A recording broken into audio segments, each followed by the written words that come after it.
Eh bien salut tout le monde, c'est Monsieur Toon de Toon Studio Prod. Aujourd'hui on se retrouve dans une toute nouvelle vidéo qui va te faire découvrir les projets d'attractions abandonnés au sein de notre beau resort français. Je parle bien évidemment de Disneyland Paris. Durant la conception du parc, plusieurs projets n'ont pas su voir le jour. Faute de budget ou projets non réalisables, beaucoup de choses expliquent tout ça. Et aujourd'hui on va en parler ensemble.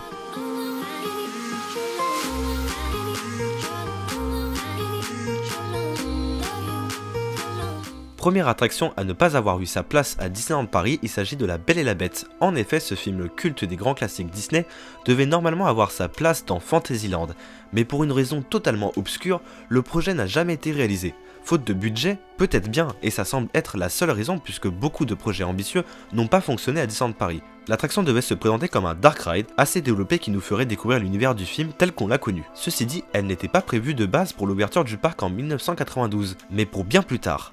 En effet, sur un concept art d'Euro Disney, on peut très clairement apercevoir l'emplacement de l'attraction avec une petite mention « Future attraction ». Bien dommage que cette attraction n'ait jamais ouvert ses portes, ça aurait pu être une magnifique attraction, voire l'une des plus célèbres en vue du succès du film. Deuxième attraction, celle de Tarzan. Il s'agit d'un projet absolument fou où le visiteur peut se mettre dans la peau de Tarzan durant quelques instants. Il nous aurait donc plongé en plein cœur de la jungle et de la cabane de Jane et Tarzan dans une aventure rapide et très sensationnelle. Aucune histoire en vue, que des concept art qu'on ne peut qu'adorer et imaginer au sein d'Adventureland. Troisième attraction, Space Mountain. Oui, vous m'avez bien entendu, Space Mountain. À la base de sa conception, le Space Mountain que nous connaissons actuellement n'avait pas du tout les mêmes bases, à quelques points près bien sûr. L'attraction devait s'appeler Discovery Mountain, d'où le certain logo que l'on peut apercevoir à l'arrière de l'enseigne. C'est une aventure qui guiderait les visiteurs dans l'univers même de Jules Verne, mais de manière beaucoup plus brute que la version actuelle. Enfin, si on peut parler de version actuelle. La montagne de l'espace ressemble dans ce cas-là à une vraie montagne, et ce qui doit être la Columbiad se transforme en piste de décollage pour navette spatiale.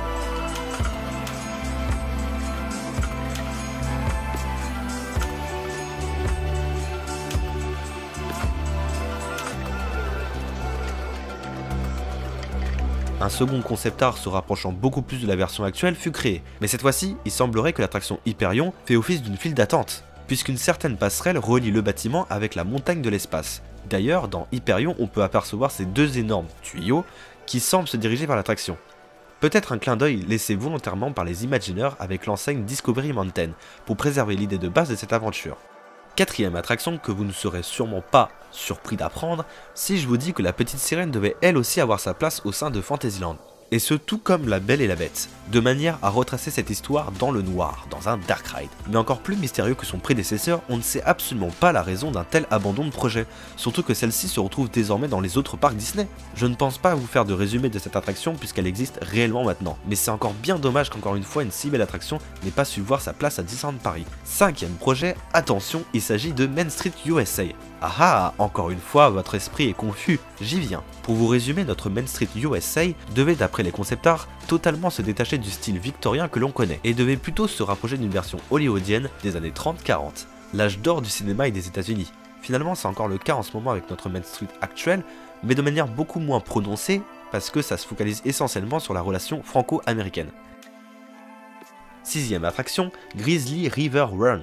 Étonnant, non? Je vous parlais il y a quelques temps des attractions qui me plairaient bien à Disneyland Paris, et parmi celles-ci, eh bien, il y a Grizzly River, une attraction de type Boé qui se trouve déjà à Disney California Adventure. C'est d'ailleurs le parc qui nous a le plus pris nos concepts abandonnés dû au manque de budget. C'est aussi le cas pour la Tour de la Terreur, c'est pourquoi elle est presque identique à la nôtre. D'après le concept art, l'attraction devait avoir sa place juste derrière le Chaparral Theater. Autant vous dire que ces deux concept art me font encore mal. Septième attraction, Indiana Jones Adventure. Là encore une fois, grosse déception, et à mon avis c'est une attraction qu'on n'est pas prêt d'avoir. Indiana Jones Adventure était prévu à l'ouverture du parc, et dans plusieurs concept art on peut l'apercevoir, et plusieurs plans mentionnent l'attraction. Plus terrible encore, il semblerait qu'à l'heure actuelle, l'emplacement peut très bien accueillir l'attraction. Décidément cette vidéo me met moi-même le moral à zéro. Huitième attraction, sans surprise encore une fois, il s'agit de Splash Mountain. Un emplacement a été créé pour l'attraction. Mais il n'est pas trop tard pour encore prier que cette attraction ait sa place un jour à Disneyland Paris. Nous sommes le seul parc Disney au monde à ne pas avoir de Splash Mountain à cause de notre climat, plus ou moins instable disons-le. Il n'y a qu'à voir la météo en ce moment pour s'en rendre compte. Une aventure aquatique qui nous ferait découvrir le film Mélodie du Sud, avec un chant joyeux connu de tous les parcs Disney, Zip Didi Doo Ya, Zip Didi Yeah. Neuvième projet, là il s'agit d'un projet abandonné pour l'ensemble des parcs Disney, je parle parle du fameux Discovery Bay, un projet abandonné juste oufissime. Ce concept de land totalement steampunk se rapprochant de notre Discoveryland est juste impressionnant. Nous sommes d'ailleurs très chanceux puisque finalement notre Discoveryland actuel est très inspiré par ce land. D'ailleurs, on y retrouve certains éléments tels que Hyperion. Un land sublime, gigantesque et tout bonnement impressionnant qui a le mérite d'être pour ma part l'un des plus beaux projets abandonnés. Oui, c'est bizarre à dire comme ça, mais je le dis quand même. C'est d'ailleurs pourquoi nous le reproduisons en ce moment sur notre serveur Minecraft Disney City 2. Et enfin, dernière attraction, donc 10e attraction, comment vous dire, je n'ai pas vraiment de nom pour cette attraction au projet plutôt ambitieux. Il s'agit là d'une sorte de Jungle Cruise, mais dans l'univers de Disney, de manière beaucoup plus cartoon avec la présence de personnages Disney et des références essentiellement au livre de la jungle. C'est une attraction basée sur l'exploration d'une jungle, on peut même découvrir une sorte de culte dans un temple et ça donne vraiment envie. D'ailleurs, avant la création du Colonel Hattie, si vous vous en souvenez, le restaurant ne s'appelait pas Colonel Hattie justement, et se basait surtout sur un restaurant basé sur l'exploration, donc peut-être une référence du coup à ce projet d'attraction abandonné. Et voilà les toons, c'est la fin de cette vidéo, j'espère qu'elle vous aura plu et qu'elle t'aura plu surtout à toi, petite et petit toon, qui regarde cette petite vidéo. Ça fait beaucoup de petits du coup. Et pour me remercier, c'est très simple, il te suffit de laisser un beau petit pouce bleu et de t'abonner à notre chaîne. T'en fais pas, c'est gratuit. A bientôt pour de nouvelles aventures et d'ici là, portez-vous bien et à la prochaine, bye tout le monde.